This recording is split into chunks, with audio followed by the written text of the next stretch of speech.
கோவையில் ஐபோ சக்ரா சார்பாக நடைபெற்ற சர்வ வித்யா திருவிழா ரோபோட்டிக்ஸ் திறனாய்வு இறுதிப் போட்டியில் சிறந்த படைப்புகளுக்கு பரிசுகள் மற்றும் சான்றிதழ்கள் வழங்கப்பட்டது. ரோபோட்டிக்ஸ் தொடர்பான திறனாய்வு பயிற்சிகளை வழங்கி வரும் ஐபோ சக்ரா பயிற்சி மையம் ISRO அங்கீகாரம் பெற்ற ஸ்பேஸ் டியூட்டராகவும் முன்னணி ரோபோட்டிக்ஸ் மற்றும் செயற்கை நுண்ணறிவு கல்வி நிறுவனமாகவும் செயல்பட்டு வருகின்றது. இந்நிலையில் பள்ளி மாணவ மாணவிகளின் ரோபோட்டிக்ஸ் திறன்களை ஊக்குவிக்கும் விதமாக ரோபோட்டிக் சாம்பியன்ஷிப் என்னும் தேசிய அளவிலான ரோபோ சயின்ஸ் போட்டி தமிழகம் உள்பட பல்வேறு பகுதிகளில் வெவ்வேறு சுற்றுகளாக நடைபெற்றது.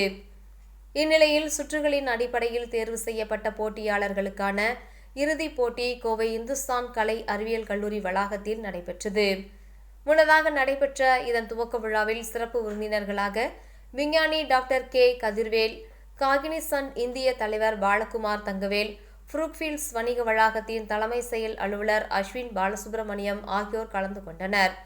வயது அடிப்படையில் ரோபோட்டிக் கால்பந்து, robo strategy game, robo golf என 3 பிரிவுகளில் நடைபெற்ற போட்டியில் 15 சிறந்த அணிகள் இறுதிப் போட்டிக்கு தேர்வு செய்யப்பட்டு மொத்தம் 45 அணிகள் இறுதிப் போட்டியில் பங்கேற்றன.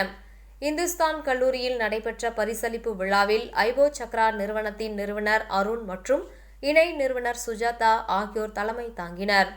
சிறப்பு விருந்தினர்களாக ISRO முன்னாள் இடம் சூழல் சோதனை பொறியாளர் PA சுப்பிரமணி, விண்கலம் மின்சாதன பிரிவு தலைவர் B ஸ்ரீகுமார், பிரிவு தலைவர் இந்துஸ்தான் கல்வி நிறுவனங்களின் செயலாளர் டாக்டர் பிரியா சதீஷ் பிரபு ஆகியோர் கலந்து கொண்டு சிறந்த படைப்புகளுக்கு பரிசுகள் மற்றும் சான்றுகளை வழங்கி கௌரவித்தனர்.